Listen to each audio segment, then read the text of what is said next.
एक माँ दूसरे माँ का अपमान कैसे कर सकती है। दिलीप अपने ऑफिस से थका हारा घर आया तो उसकी पत्नी रीमा रोजाना की तरह चाय पानी लेकर आई। दिलीप भी हाथ मुंह धोकर चाय पीने बैठा, लेकिन दिलीप अलग ही दुनिया में खोया हुआ था।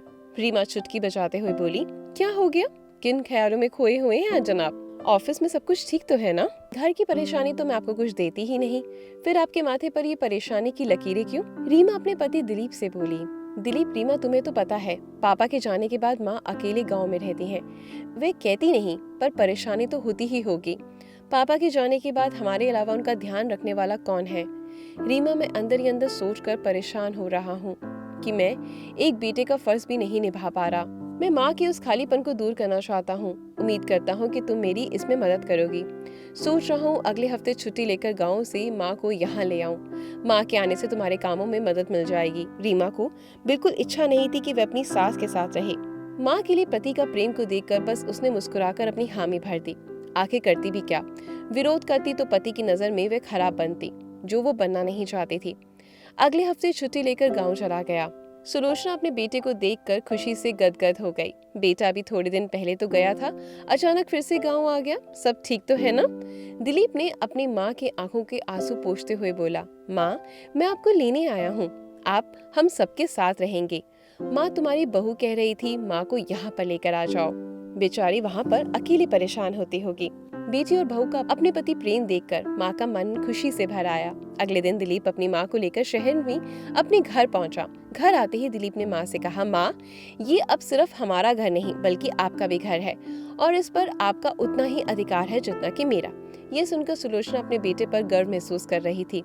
तभी रीमा झूठी हंसी हंसते हुए किचन में आई और सास के पैर छुए। सास ने अपनी बहू को ढेर सारा प्यार और आशीर्वाद दिया। तभी दिलीप बोला, अब मैं सुकून से अपना काम पर ध्यान लगा सकूंगा क्योंकि मेरी माँ मेरे सामने रहेंगी। माँ के आने से इस घर में रौनक सी आ गई है। सुलोचना जी अपने आप को भाग्यशाली महसूस कर रही थी। इस जमाने में मेरा बेटा और बहू कितने अच्छे मिले हैं। सुलोचना जी मन ही मन भगवान को शुक्रिया अदा कर रही थी। लेकिन रीमा माँ बेटे का प्यार देखकर जल भुन रही थी। रीमा सभी के लिए खाना परोसती। सुलोचना देवी बना बनाया खाना अपने सामने देख बोली, बेटा, ऐसा खाना खाने के लिए तो मैं तरस गई थी। तेरे यहाँ पर आकर मुझे बहुत अच्छा लग रहा है। धीरे धीरे वक्त बीतता गया और बहू ने अपना असली रंग दिखाना शुरू कर दिया। रीमा अपने पति के सामने अपनी सास की खूब इज्जत करती। पति के ऑफिस जाते ही उस माँ की इज्जत उतारने में संकोच भी नहीं करती। एक दिन रीमा की काम वाली बोली, भाभी, मैं अपने गांव जा रही हूँ क्योंकि वहाँ मेरी सास बीमार है। वहाँ कुछ दिन रहकर सेवा करूंगी, जब वो ठीक हो जाएंगी तब वापस आऊंगी। रीमा बोली, क्या कह रही हो? घर के काम कौन करेगा? क्या झाड़ू पोछा और बर्तन मैं करूंगी? मेरे नाखून ही खराब हो जाएंगे। उस बुढ़िया के लिए तुम अपना काम छोड़कर जाओगी? दिमाग तो सही है ना? तभी काम वाली बाई बोली, हम इतने अमीर नहीं जो अपने माता पिता को बोझ समझो। मैं तो भगवान से यही मांगती हूँ कि मेरे सास ससुर सब सही सलामत रहें, तभी तो मैं शहर में चैन से रह पाऊंगी और दो पैसे कमा पाऊंगी। वहाँ की खेती बाड़ी की चिंता हमेशा बनी रहेगी। आप लोग अमीर हैं लेकिन अपने माँ बाप का कद्र नहीं जानते। तभी रीमा गुस्सा करते हुए बोली, ज्यादा जबान चला रही है तू। काम वाली बोली, अगर आपको इन सबसे ज्यादा दिक्कत है तो कोई और काम वाली रख लीजिए। फालतू की बातें मुझे मत सुनाइए, मैं तो कल से नहीं आऊंगी। इतना कहकर काम वाली बचे हुए काम करने लगी। रीमा गुस्से में अपने कमरे में चली गई। सुलोचना जी उन दोनों की सारी बातें सुन रही थी। एक गिलास ठंडा पानी काम वाली को देते हुए बोली, बहुत थक गई होगी, इसे पी लो बेटा। काम वाली बोली, अम्मा, आप ही हैं जो इस घर में गरीब को इंसान समझती हैं। आपको देखकर मैं आती हूँ, वरना इस घर में काम करने का बिल्कुल जी नहीं करता। सुलोचना जी बोली, बेटा, तुमसे एक विनती करती हूँ कि तुम जितना जल्दी हो सके अपने गाँव चले जाओ। पता नहीं वह बूढ़ी जान अपने आप को कैसे संभाल रही होगी। दुख बीमारी में कोई अपना सामने होता है तो बड़ी से बड़ी दुख भी छोटी महसूस होती है। अपनी माँ को माँ ही समझना, बोझ मत समझना। और आंसुओं को पोंछने लगी। काम वाली उन्हें देखकर सोच रही थी कि ईश्वर क्यों ऐसी जिंदगी देते हो जहाँ पैसे कमाने वाले बनते हैं पर माँ की कद्र करने वाली बहू नहीं होती।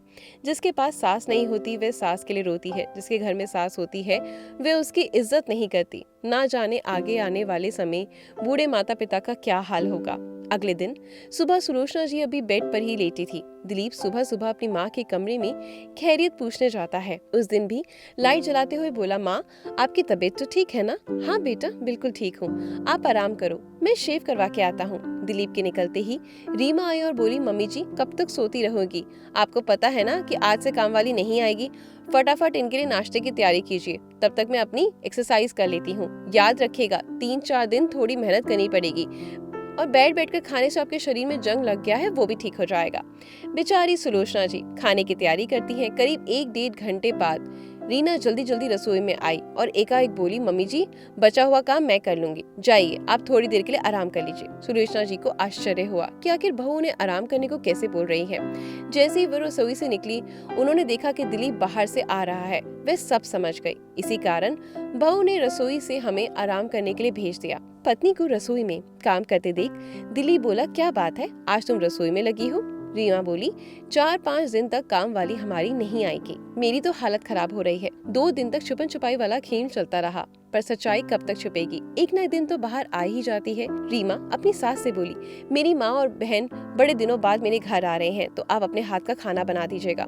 जो उस दिन अपने बेटे के बर्थडे पर बनाया था वही बना दीजिएगा। तभी सुलोचना जी बोली, बहू आज मेरी तबीयत ठीक नहीं है, बाहर से खाना मंगवा लो। अरे मम्मी जी कैसी बातें कर रही हैं? अभी वो लोग इतने दूर से मिलने आ रहे हैं और मैं उन्हें बाहर का खाना खिला दूं? अपने बेटे के आगे तो आप बहुत फुर्तीली बनती हैं। सुलोचना जी इसके आगे कुछ नहीं बोल पाई। बेचारी सुलोचना जी किचन में धीरे धीरे काम करने लगी और रीमा फोन लेकर अपने कमरे में चली गई। बेचारी सुलोचना जी काम कर रही थी और बार बार पानी पी रही थी। रीमा के मायके वाले आ गए। रीमा सभी से बातें करने लगी। सुलोचना जी एक एक करके सारा नाश्ता टेबल पर लगा रही थी। रीमा की माँ अपनी बेटी से बोली, इस बुढ़िया के आने से तुम्हें खूब आराम मिल रहा है, और क्या मुफ्त में थोड़ी ही खाना खिलाऊंगी? रीमा हंसते हुए बोली, जब तक काम वाली नहीं आती तब तक मेरी प्यारी सासू माँ मेरी मदद करेंगी। और दोनों माँ बेटी हंसने लगी। सुलोचना जी अपने कमरे में चली गई और मन ही मन सोचने लगी, मैं दिलीप को यदि ये सारी कहानी बताऊंगी तो फिजूल में परेशान हो जाएगा। वैसे भी वे ऑफिस के काम से परेशान रहता है। तभी रीमा की आवाज आई, मम्मी जी ये प्लेट तो लेकर रख दो, एक काम ढंग से नहीं करती। सुलोचना जी झूठे प्लेट उठाकर ले ही जा रही थी कि रीमा फिर से बोली, मम्मी जी लगे हाथ किचन की साफ सफाई भी कर देना और सारे बर्तन भी धो देना।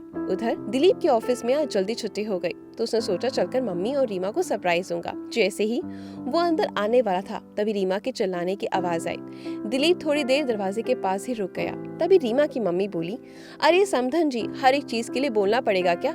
एक गिलास पानी दे दीजिए। तभी सुलोचना जी पानी लेकर आई। रीमा अपनी माँ से बोली, मम्मी किटी पार्टी करने में मजा आता है क्योंकि मुझे तो बस तैयार होकर बैठना है, मेरा सारा काम तो फुल टाइम मेड कर देती है। ये सुनकर दिलीप का गुस्सा 7वें आसमान पर चढ़ गया। वह गुस्से में अपनी मम्मी के पास गया और बोला, मम्मी आप क्या कर रही हैं? किचन की साफ सफाई करने का काम रीमा का है, आपका नहीं। आपकी तबीयत तो खराब थी ना? जोर से चिल्लाया, रीमा रीमा ये क्या है? मेरी मम्मी किचन साफ कर रही है और तुम्हें बिल्कुल शर्म नहीं आती?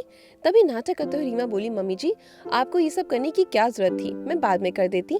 तभी रीमा की माँ बोली, अरे समधन जी आपको मेरी बेटी आराम करने के लिए बोल रही है और आप है कि किचन में आ गई। खाम खा मेरी बेटी को दमाजी से डांट पड़वा दी। अपनी सास को हाथ जोड़ते हुए दिलीप बोला, अपनी बेटी की तरफदारी करना बंद करिए। आप कैसी माँ हैं जो दूसरी माँ के कष्ट को नहीं समझ रही और बेटी के साथ मिलकर मेरी माँ का अपमान कर रही हैं? आप भी एक माँ हैं और ये अपमान आपका भी हो रहा है। अच्छा हुआ कि साले साहब और भाभी जी आपके साथ नहीं रहते, आप अकेले रहने लायक हैं। तभी रीमा बोली, आप मेरी माँ से ऐसे कैसे बात कर सकते हैं?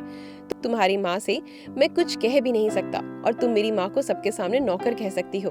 वो तो अच्छा हुआ अचानक से मैं आज आ गया, वरना तुम्हारी असली रूप को मैं कैसे देख पाता। सुबह जब मैं ऑफिस में जा रहा था तो मुझे माँ की तबीयत कुछ ठीक नहीं लगी और ऑफिस में ज्यादा काम नहीं था, इसलिए छुट्टी जल्दी हो गई। सोचा कि चलकर तुम दोनों को सरप्राइज दूंगा, लेकिन यहाँ तो मैं खुद सरप्राइज हो गया। प्लीज सासू माँ आप फिलहाल अपने घर जाइए और अपना घर संभालिए। रीमा की माँ और बहन वहाँ से मुंह बनाते हुए चली गई। तभी दिलीप अपनी माँ के पैर पर गिरकर माफी मांगने लगा, माँ मुझे माफ कर दो, मैं आपका ध्यान नहीं रख सका, मैं काम में इतना बिजी हो गया कि आपके पास 2 मिनट बैठकर बात भी नहीं करी। तभी सुलोचना जी बोली, कोई बात नहीं बेटा, बहू अभी बच्ची है, समझ जाएगी, तुम बहू से नाराज मत होना, नहीं तो मुझे अच्छा नहीं लगेगा।